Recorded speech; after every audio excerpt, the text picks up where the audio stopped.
Andhra Pradesh deputy CM Pawan Kalyan చేసిన ఒక వినూత్నమైన ఆలోచన ప్రతి ఒక్కరు కూడా ఆ ఆలోచనకు సంబంధించి ప్రశంసల వర్షం కురిపిస్తున్నారని చెప్పుకోవచ్చు. ప్రతి ఒక్కరు కూడా దానికి సంబంధించి ఆలోచనలో పడ్డారు. అదే కరెక్టే కదా, ఇన్ని రోజుల్లో ఏ ఒక్క రాజకీయ నాయకునికి కూడా ఇలాంటి ఒక వినూత్నమైన ఆలోచన రాలేదే అన్నట్టుగా కూడా చాలామంది అనుకుంటున్నారు.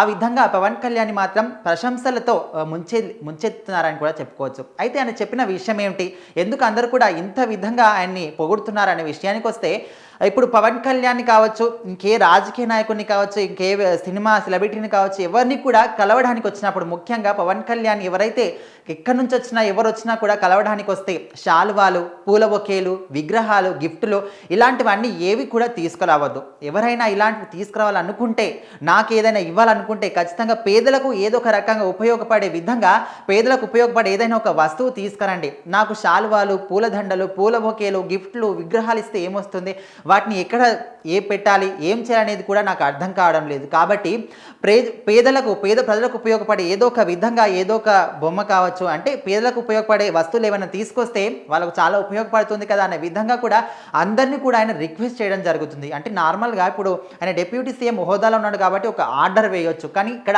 ఆర్డర్ కాదు, ప్రజల సేవకుడు, ప్రజలకు సేవ చేసే విధంగా ఆయన ఎప్పుడు కూడా సిద్ధంగా ఉంటాడు. కాబట్టి అందరినీ కూడా రిక్వెస్ట్ చేసి మరీ చెప్తున్నాడు. ఎట్లా అంటే, నన్ను ఎవ్వరు కలవడానికి వచ్చినా కూడా ఇలాంటివి ఏవి తీసుకురాకండి. ఆయన చెప్పిన వెంటనే ఎంపీలు అందరూ కూడా స్పందించి దాన్ని ఫాలో అయ్యారని చెప్పుకోవచ్చు. సో ఇక్కడ మనం క్లియర్ చూసుకోవచ్చు, ఎంపీలు అందరూ కూడా ఎవరైతే ఆయన చెప్పిన తర్వాత కలవడానికి వెళ్ళి కూరగాయల బుట్టలు దానికి సంబంధించినవన్నీ కూడా ఇవ్వడం జరిగింది. సో చాలామంది పేద ప్రజలు అంటే ఒక్క పూట అన్నం కోసమే చాలా మటుకు రోజంతా కూడా కష్టపడుతూ ఉంటారు.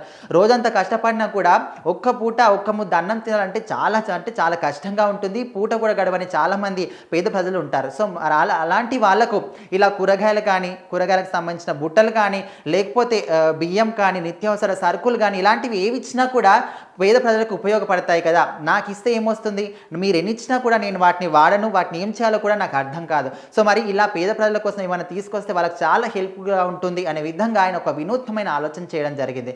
సో ఇప్పుడు ఎంపీలు ఇలా ఫాలో అయ్యి వెంటనే దీన్ని స్పందించి ఇలా తీసుకొచ్చారు. ఇక మీదట కూడా ఎమ్మెల్యేలు కావచ్చు, ఎంపీలు కావచ్చు, ప్రజలు కావచ్చు, సామాన్యులు ఎవరైనా కార్యకర్తలు కావచ్చు, జన సైనికులు కావచ్చు, ప్రతి ఒక్కరు కూడా ఇలాంటి దీన్ని ఖచ్చితంగా ఫాలో అవ్వాల్సిందే. అంటే నన్ను కలవడానికి వచ్చినప్పుడే కాకుండా మిగతా వాళ్ళు ఏ రాజకీయాన్ని కలిసినా, ఏ సినిమా సెలబ్రిటీని కలిసినా ఇలాంటి ఒక వినూత్న ఆలోచన మాత్రం చాలామంది అందరూ కూడా ఆలోచించాలి, దీన్ని అందరూ కూడా ఫాలో కావాలి అనే విధంగా కూడా ఆయన అందరినీ రిక్వెస్ట్ చేయడం జరిగింది. సో ఇలాంటి ఒక మంచి ఆలోచనకు అందరూ కూడా దీనికి రియాక్ట్ అవ్వడం, స్పందించడం, దీని గురించి మాట్లాడుకోవడం, చర్చించుకోవడం, షేర్ చేయడం, అండ్ మొత్తంగా చూసుకుంటే ఇలాంటి ఒక గొప్ప ఆలోచన చేసిన పవన్ కళ్యాణ్ని ప్రశంసలతోని ముంచెత్తున్నారని చెప్పుకోవచ్చు. సో మరి ఇంత గొప్ప ఆలోచన ఇంతవరకు కూడా అందరినీ ఆలోచింపజేస్తుంది. ఎందుకంటే ఇంతవరకు ఉన్న ఏ ఒక్క రాజకీయ నాయకుడు కూడా ఇలాంటి అద్భుతమైన ఒక ఆలోచన చేయలేకపోయారు. ఇది కూడా చాలా సింపుల్ ఆలోచన.